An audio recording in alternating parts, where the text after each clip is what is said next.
ఆదికాండము 31వ అధ్యాయము. లాబాను కుమారులు మన తండ్రికి కలిగినది యావత్తు యాకోబు తీసుకొని మన తండ్రికి కలిగిన దాని వలన ఈ యావదాస్తి సంపాదించినని చెప్పుకొనిన మాటలు యాకోబు వినెను.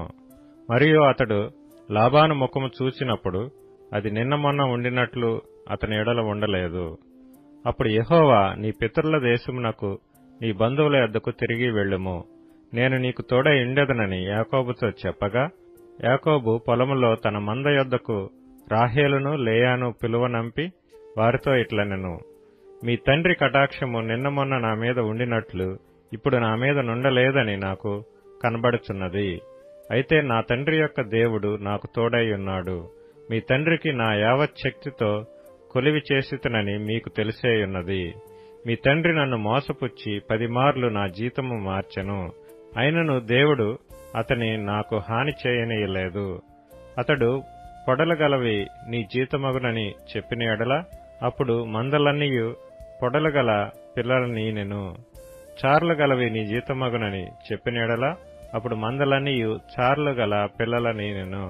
అట్లు దేవుడు మీ తండ్రి పశువులను తీసి నాకిచ్చెను.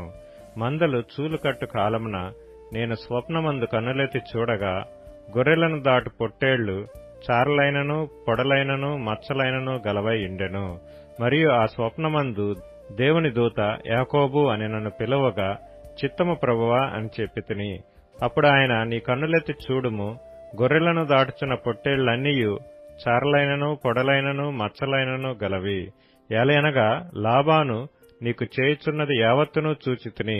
నీవెక్కడ స్తంభము మీద నూనె పోసితివో, ఎక్కడ నాకు మ్రొక్కుబడి చేసితివో ఆ బేతేలు దేవుడును నేనే. ఇప్పుడు నీవు లేచి ఈ దేశములో నుండి బయలుదేరి నీవు పుట్టిన దేశమునకు తిరిగి వెళ్ళుమని నాతో చెప్పెననెను. అందుకు రాహేలును లేయాయు, ఇంక మా తండ్రి ఇంట మాకు పాలు పంపులెక్కడివి? అతడు మమ్మను అన్యులుగా చూచుటలేదా?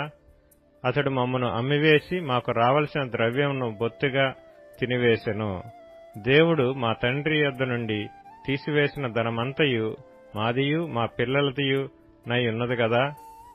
కాబట్టి దేవుడు నీతో చెప్పినట్లెల్లా చేయమని అతనికి ఉత్తరమియ్యగా, యాకోబు లేచి తన కుమారులను తన భార్యలను ఒంటెల మీద నెక్కించి కనాను దేశమునకు తన తండ్రి అయిన ఇస్సాకు నొద్దకు వెళ్ళుటకు తన పశువులన్నిటినీ తాను సంపాదించిన సంపద యావత్తును పద్దనరాములో తాను సంపాదించిన ఆస్తి యావత్తును తీసుకొని పోయెను. లాబాను తన గొర్రెల బొచ్చు కత్తిరించుటకు వెళ్లియుండగా రాహేలు తన తండ్రి ఇంటనున్న గృహదేవతలను దొంగిలెను. యాకోబు తాను పారిపోవచ్చున్నానని సిరియావాడైన లాబానుకు తెలియచేయకపోవటం వలన అతని మోసపుచ్చిన వాడాయెను. అతడు తనకు కలిగినదంతయు తీసుకొని పారిపోయెను.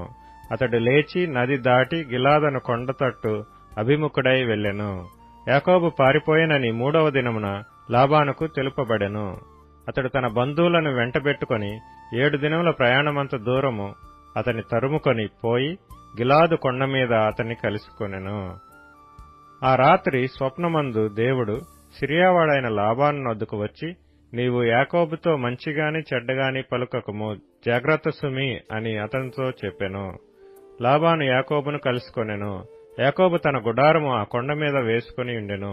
లాబానును తన బంధువులతో గిలాదు కొండ మీద గుడారం వేసుకొనెను. అప్పుడు లాబాను యాకోబుతో, నీవేమి చేసితివి? నన్ను మోసపుచ్చి కత్తితో చెరపట్టబడిన వారిని వలె నా కుమార్తెలను కొనిపోవనేలా? నీవు నాకు చెప్పక రహస్యముగా పారిపోయి నన్ను మోసపుచ్చితివేలా? సంభ్రమముతోనూ పాటలతోనూ మద్దెలతోనూ సితారాలతోనూ నిన్ను సాగనంపుదునే. అయితే నీవు నా కుమారులను నా కుమార్తెలను నన్ను ముద్దు పెట్టుకొననీయక పిచ్చిపట్టి ఇట్లు చేసితివి. మీకు హాని చేయుటకు నా చేతనవును. అయితే పోయిన రాత్రి మీ తండ్రి యొక్క దేవుడు, నీవు యాకోబుతో మంచిగాని చెడ్డగాని పలుకకము, జాగ్రత్త సుమి అని నాతో చెప్పెను. నీ తండ్రి ఇంటి మీద బహు వాంఛ గలవాడవై వెళ్లగోరిన ఎడల వెళ్ళుము. నా దేవతల నేల దొంగిలితివనగా, యాకోబు, నీవు బలవంతముగా నా యొద్ద నుండి నీ కుమార్తెలను తీసుకొందువేమో అనుకొని భయపడితిని. ఎవని యొద్ద నీ దేవతలు కనబడునో వారు బ్రతకకూడదు. నీవు నా యొద్దనున్న వాటిని మన బంధువుల ఎదుట వెదకి నీ దానిని తీసుకొనుమని లాబానుతో చెప్పెను. రాహేలు వాటిని దొంగిలనని యాకోబునకు తెలియలేదు. లాబాను యాకోబు గుడారములోనికి, లేయా గుడారములోనికి, ఇద్దరు దాసీల గుడారములోనికి వెళ్ళెను గాని అతనికేమీ దొరకలేదు. తరువాత అతడు లేయా గుడారంలో నుండి బయలుదేరి రాహేలు గుడారములోనికి వెళ్ళెను. రాహేలు ఆ విగ్రహములను తీసుకుని ఒంటె సామాగ్రిలో పెట్టి వాటి మీద కూర్చుండెను. కాగా లాబాను ఆ గుడారమందంతటను తడవి చూచినప్పటికీ అవి దొరకలేదు.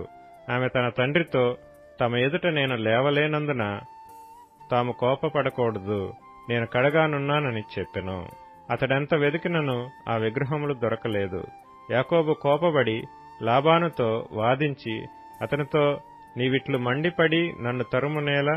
నేను చేసిన ద్రోహమేమి, పాపమేమి? నీవు నా సమస్త సామాగ్రి తడవి చూచిన తరువాత నీ ఇంటి వస్తువులలో ఏది దొరికెను? నా వారి ఎదుటను నీ వారి ఎదుటను అది ఇట్లు తెచ్చిపెట్టుము. వారు మన ఉభయుల మధ్య తీర్పు తీర్చుదురు. ఈ 20 ఏండ్లు నేను నీ యొద్ద నుంటిని. నీ గొర్రెలైనను మేకలైనను ఈడ్చుకొని పోలేదు. నీ మంద పొట్టేళ్లను నేను తినలేదు. దుష్టమృగముల చేత చీల్చబడిన దానిని నీ యొద్దకు తేక ఆ నష్టము నేనే పెట్టుకొంటిని. పగటియందు దొంగిలింపబడిన దాన్నేమి, రాత్రియందు దొంగిలింపబడిన దాన్నేమి నా యొద్ద పుచ్చుకొంటివి. నేను ఇలాగుంటిని, పగటి ఎండకును రాత్రి మంచుకును నేను క్షీణించిపోతిని. నిద్ర నా కన్నులకు దూరమాయెను. ఇదివరకు నీ ఇంటిలో 20 ఏండ్లు ఉంటిని. నీ 2 కుమార్తెల నిమిత్తం 14 ఏండ్లును, నీ మంద నిమిత్తము 6 ఏండ్లును నీకు కొలువు చేసితిని. అయినను నీవు నా జీతము 10 మార్లు మార్చితివి. నా తండ్రి దేవుడు, అబ్రహాము దేవుడు, ఇస్సాకు భయపడిన దేవుడు నాకు తోడై ఉండని ఎడల నిశ్చయముగా నీవు నన్ను ఒట్టి చేతులతోనే పంపివేసి ఇందువు. దేవుడు నా ప్రయాసమును నా చేతుల కష్టమును చూచి పోయిన రాత్రి నిన్ను గద్దించెనని లాబానుతో చెప్పెను. అందుకు లాబాను, ఈ కుమార్తెలు నా కుమార్తెలు, ఈ కుమారులు నా కుమారులు, ఈ మంద నా మంద, నీకు కనబడుచున్నది అంతయు నాది. ఈ నా కుమార్తెలనైనను వీరు కనిన కుమారులనైనను నేడు నేనేమి చేయగలను? కావున నేనును నీవును నిబంధన చేసుకొందుము రమ్ము, అది నాకును నీకును మధ్య సాక్షిగా ఉండునని యాకోబుతో ఉత్తరమియ్యగా, యాకోబు ఒక రాయి తీసుకొని దానిని స్తంభముగా నిలువపెట్టెను. మరియు యాకోబు రాళ్లు కూర్చుడని తన బంధువులతో చెప్పెను. వారు రాళ్లు తెచ్చి కుప్ప వేసిరి. అక్కడ వారు ఆ కుప్ప యొద్ద భోజనము చేసిరి. లాబాను దానికి యగర్ షాహదూత అను పేరు పెట్టెను.